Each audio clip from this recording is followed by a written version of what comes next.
But when you talk, say, about domestic violence, and there's a sort of thesis behind it, and I'm putting it in a bit of a nutshell here, so feel free to rephrase it, that men are, in the end, if men are pushed too far by a too aggressive of feminism, there will be a backlash, and that there is, there's a sort of undercurrent of violence, be it verbal. Oh, that's a warning, not a it's not a commentary on the warning utility that kind of that. suggests that there may be sort of fault in those who push progressivism too far. They will get a backlash. Some people, of course, see that as a bit of a permissive environment for bad behaviour. Well, people tend to confuse describing the likelihood of something with supporting the fact that it exists. And I'm describing the likelihood of something, not supporting the fact that it exists. If you push too far on the left, you're going to get a backlash on the right. That's how things work. And this is just a derivation of that as far as I'm concerned. How does that work in the context of domestic violence? Oh, I don't think it's applicable in the context of domestic violence at all.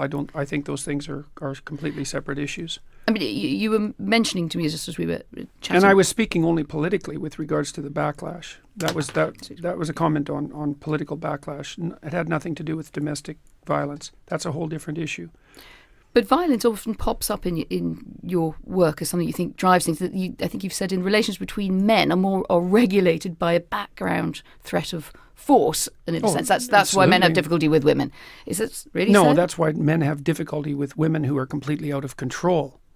But who should control women? Well, other women themselves, men, society, just like everyone is controlled. I mean, you're controlled by society, I'm controlled by society, and thank God for that. I mean, funny. I mean, you described yourself as a liberal earlier, and I think a liberal doesn't think that a society controls women or men. Well, let's say regulates. I'm a psychologist as well. But what is an out-of-control woman? What is this creature? How do we know when we met one? Well, I'm sure that you've met women in your life that acted towards you in a bullying and detestable manner. It's very difficult for women to cope with that because they don't have any real recourse. And female bullying can be unbelievably vicious. And usually that takes the shape of reputation destruction, innuendo, and gossip. It's well documented. It's very difficult to defend. No, men do it too, but men no. But disproportionately women, in your view, or not? Sorry. Yes, disproportionately women. That's what the data indicate. I mean, Where is the data on innuendo and gossip? Well, it's among antisocial behavior among adolescents. It's a well-documented field. So, because people look at aggressive and antisocial behavior in women and in men. And in women, it tends to take the expression of innuendo, gossip, and reputation destruction. And in men, it tends to take the form of outright physical aggression. There's a whole literature on that. It's not a surprise to anyone. This has been known for 30 years. I mean, the rates of antisocial... I think the idea of the female gossip probably predates 30 years. Well, it does. By a long time, but that doesn't make it gospel, but really, people does it? No, it doesn't. But people have looked at how women express... Look, women have to express aggression somehow unless you're willing to say that they're not aggressive. They tend not to do it physically, not to the degree men do, so they use other channels. And what other channels are there other than physical aggression if you're going to be aggressive? Well, you go after people verbally. You go after them with innuendo and gossip and reputation destruction. And that's how it works. And just to be clear, that you think that's predominantly a female modus operandi? It isn't that I think that. Well, I'm it's asking that the you. clinical literature indicates that. It isn't that I think it. Well, I'm not interviewing the clinical literature. I'm interviewing you. What do you think? Well, I'm a psychologist and a scientist, and I tend scientist. to base my opinions on what I've read in the broad, relevant clinical literature. I'm not making this stuff up. I studied antisocial behavior for like 15 years. I'm actually quite an expert on it. And so we know that men are more likely to... Look at it this way. All right. Women are much more likely to try to commit suicide. And men are much more likely to kill themselves. And the reason for that is that men use lethal force and women don't. Now that's a big difference. Okay, so then you say, well, women manifest aggression towards themselves and to others, but they don't use lethal force. They don't use physical force the same way men do. So they have to do it some other way. Why do they have to do something some other way? Because you can take people your are Hobbesian aggressive. war against... so you're basically a Hobbesian. Life is No, war I'm of half all and against half. all. Half and half. Half Hobbes, half Rousseau. That's why I'm not an ideologue. Because I don't think that people are good or evil. I think they're both. I don't think that culture is security or tyranny. I think it's both. And I don't think that nature is benevolence or catastrophe. I think it's both. And that's why I'm not an ideologue. And I mean, where do you stand on the Me Too campaign? Good thing? I think that it risks damaging the presumption of innocence. I mean, there's plenty. Is there more to it than that? Oh, sure. Women face the arbitrary admixture of sexual advance and workplace performance all the time. It's a very complicated thing to sort out. We don't know how to sort it out exactly because, NBC, for example, the American TV station, has made it policy that you're not to hug your co-workers, which, may be true. Although I don't think it's the sort of thing that a corporation might be deciding for people. But we don't know exactly what the rules are for governing male and female behavior in the workplace because we've only been working together for about 35 years. We don't know. After 35 years, wouldn't it be possible to figure something out? Not when you're talking about a transformation in behavior that's that profound. I mean, we don't know how men and women can work properly together in the workforce. It's very complicated. But they men don't know how to compete millions with of women. men and women across the world go to work together day in, well, day out. But you were the one who asked about Me Too. You're the one Me who. Too Don't start with you're the one who. Me Too is Me Too is an expression of the fact that men and women are having a hard time regulating their behavior in the workplace. That's the only reason I responded to that. Because the question was posed. I think it's more broadly suggesting that some men are having a grave problem with it. What is the lesson of the Harvey Weinstein story for you?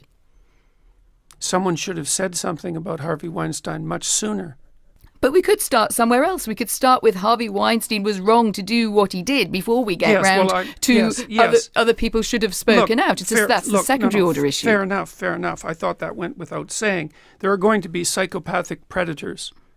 They're going to exist. And what has to happen is that people have to stop them because they won't stop themselves. And so I thought that was sort of implicit in the statement. Obviously, he shouldn't have done what he did. But you don't think that the culture in which he was operating, that there was particularly in his world, Hollywood?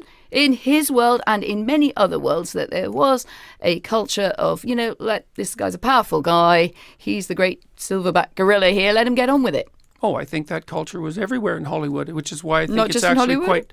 Well, Hollywood particularly. I mean, the casting couch idea has been around for a very long period of time. And I think that the Hollywood types who are all upset about this should look to their own devices with regards to the role they've played in fostering the culture that managed that. So it sounds like the Hollywood itself, or the women, or who? No, the entire culture. We were talking about culture. Yes. So, I mean, it's certainly that the Hollywood... What's the sensible thing for women to do about Me Too, to your mind, and what's the less sensible thing? That's a hard question. It isn't obvious to me exactly what men and women have to do in the workplace to make that kind of sexual predation much less likely, with also subjecting themselves to restrictions on the sexual aspect of their existence that would be unbearable. It's very difficult. What would be unbearable about that? How about everybody wears the same uniform to work? That's what the Maoists... Well, look, if you want to eliminate the differences between men and women sexually at the workplace, you have to constrain the sexual differences. I mean, men wear suits to work. Well, we don't have to eliminate the sexual differences for people to work together with respect. You have to eliminate them to some degree. Why? I'm genuinely because you're trying puzzled. The question here is, to what degree should sexually related behavior be impermissible at the workplace? Well, yes. It depends on how you define it. Should you be able to dress attractively?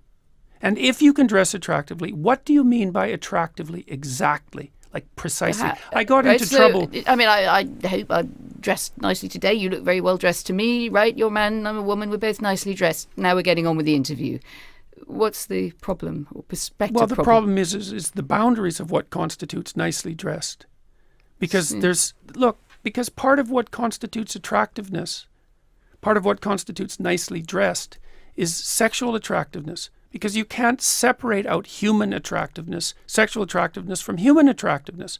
And so then the question is exactly where are the boundaries? And that's what the discussion is about. Where are the boundaries? The dinner parties, which are described in a foreword to your book, where friends enjoy debates and disagreements. Do you think in the broader conversation we've lost that spirit, or in danger of losing that spirit? Oh, I think we're always in danger of losing that spirit, right? Because lack of freedom is much more probable than freedom. we have to be very careful to maintain that because it's always under threat. But I do feel that it's under threat now. I think that people are very careful about what they say in ways that aren't good. I think the fact that many comedians won't perform on university campuses now is a very good indication of